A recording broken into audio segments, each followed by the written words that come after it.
En el Ministerio de Educación hay 4 veces más trabajadores que hace 20 años. 4 veces más. Hemos gastado fortunas en consultoría. Tenemos instituciones dedicadas a títulos pomposos a la infraestructura educativa. No se pasen, pues. O sea, tenemos una tremenda institución dedicada a la construcción de colegios y el déficit de infraestructura educativa es más grande que nunca y crece todos los años. Yo creo que está claro que estamos llegando al límite en una serie de situaciones que tienen que ver directamente con la vida de todos los peruanos. Hemos vivido ocupados en el odio al que nos han arrastrado los políticos irresponsables, que lo único que querían al final era llegar al poder para usar el poder como instrumento para su enriquecimiento, para pagar favores de quienes auspiciaron sus campañas electorales, para conseguirle chamba a quienes participaron en sus campañas electorales, o para favorecer a quienes desde el Congreso les estaban dando la posibilidad de seguir chupando de las venas del presupuesto de la República.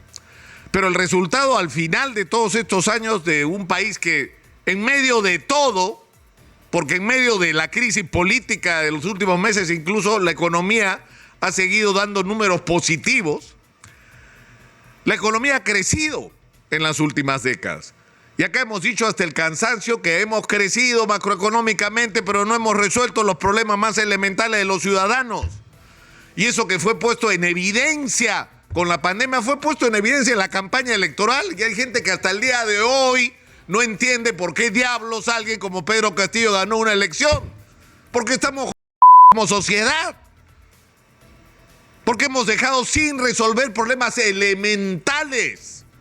Miren ustedes lo que está pasando en el norte. ¿Cómo es posible que 40 años después, porque han pasado 40 años del fenómeno del Niño de los 80, que encendió todas las alertas y que puso en el centro la necesidad de la prevención, y 40 años después constatamos que no se han hecho las obras que tenían que hacerse y la gente sigue sufriendo por las inundaciones? Y esto tiene que tener responsables porque ha sido simplemente negligencia y corrupción, porque ha habido las dos cosas. Exitosa. Y es invivible el Perú desde el punto de vista de la inseguridad porque no se han hecho las cosas que hace décadas se sabe que hay que hacer o que tienen que hacerse.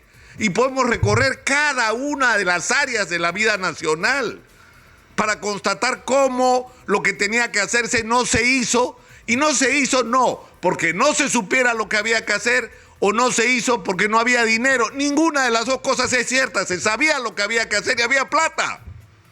El problema es que teníamos en la cúpula del poder a las facciones del odio, a los que se pasaron años estimulando el odio contra Keiko Fujimori, que saliera presidente cualquiera menos ella. Y el Perú era un país dividido entre si estabas con Keiko o contra Keiko. Y cambiamos ese odio por uno nuevo. Ahora resulta que si tú no estás con Keiko eres terrorista. Sin distinción cualquiera, no importa. Si tú no estás conmigo, entonces tú eres terrorista. Y seguimos cultivando el odio en las altas esferas de la política, dividiendo a la sociedad peruana, convirtiéndonos a los peruanos casi en enemigos. Pero lo más grave de todo, sin ocuparnos de los problemas ahora, fíjense ustedes lo que acaba de ocurrir. El Ministerio de Educación acaba de publicar el resultado de la evaluación muestral de estudiantes 2022 y la conclusión es que estamos mal.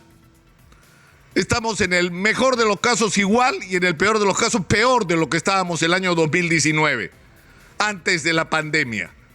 Y estas cifras es una evaluación que han hecho a estudiantes de segundo, cuarto y sexto de primaria y a estudiantes de segundo grado de secundaria en matemáticas y en comprensión lectora.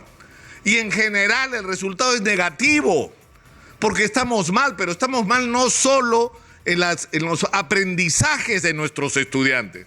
Estamos mal en infraestructura, 52.000 millones de soles acumulados en déficit, de colegios que no tienen baños, no tienen agua, no tienen ventanas, los techos se vienen abajo, colegios que habría que volverlos a hacer, 152.000 millones de soles acumulados, de dinero que debió invertirse y no se invirtió, y ahora estamos pagando las consecuencias, es decir, los chicos no tienen ni siquiera, y los maestros, los espacios para educarse adecuadamente. Pero además hay un problema con la calidad de la educación que estamos dando, y eso nos lleva directamente a la formación de nuestros maestros.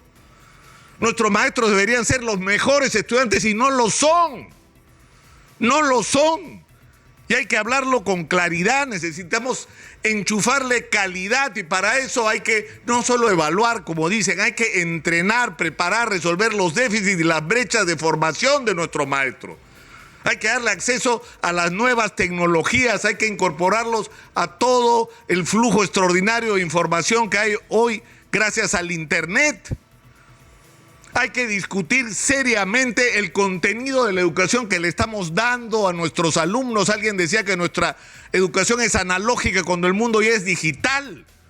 Tenemos que preparar a nuestros chicos desde el colegio, no solamente como buenos ciudadanos respetuosos de los derechos de los demás, respetuosos de la igualdad entre hombres y mujeres, sino personas capaces de reflexionar, de criticar, pero además de saber para qué son buenos y para qué no.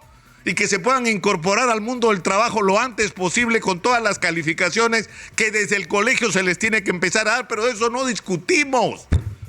Y estos son los resultados. ¿Y cuál es el problema? No hay dinero para hacerlo, pero por supuesto que hay dinero para hacerlo. El problema es que se gasta mal. En el Ministerio de Educación hay 4 veces más trabajadores que hace 20 años. 4 veces más. Hemos gastado fortunas en consultoría. Tenemos instituciones dedicadas a títulos pomposos a la infraestructura educativa. No se pasen, pues. O sea, tenemos una tremenda institución dedicada a la construcción de colegios y el déficit de infraestructura educativa es más grande que nunca y crece todos los años. Entonces, acá hay algo de fondo que está fallando. Y lo que está fallando es la estructura, el aparato del Estado, porque acá había una discusión absolutamente estéril, que hay que cambiar la Constitución, que no hay que cambiarla. Oigan, pueden cambiar todas las constituciones que quieran, y mientras sigamos teniendo un aparato del Estado ineficiente y corrupto, no vamos ni a la esquina. Podemos tener una Constitución perfecta, pero si seguimos teniendo este aparato del Estado, vamos muertos, no llegamos a ninguna parte. Eso es lo que hay que cambiar. Pero para cambiar este Estado, que tiene que ser meritocrático, tiene que acabarse la dedocracia, los nombramientos a dedo y no por mérito, y tiene que haber carreras a cargo de las instituciones y de las diversas instancias del aparato del Estado. Los cargos deben ser ocupadas las personas que están calificadas para el mismo. Pero el tema es que eso nos lleva, y con esto termino, a la necesidad de una renovación. Yo lo repito todos los días. Necesitamos una nueva clase dirigente. No podemos seguir en manos de partidos que escogen a gente como esta congresista que avergüenza a Loreto, porque Loreto, la inmensa mayoría de loretanos son gente decente, de trabajo y honesta, que es una sinvergüenza, que le roba a sus empleados. O sea, eso es la clase política en el Perú. Eso es una señal de manos de quién están o de quiénes están los destinos y, peor aún, los presupuestos de la República. Soy Nicolás Lucar, esto es Hablemos Claro, estamos en Exitosa. Hablemos Claro.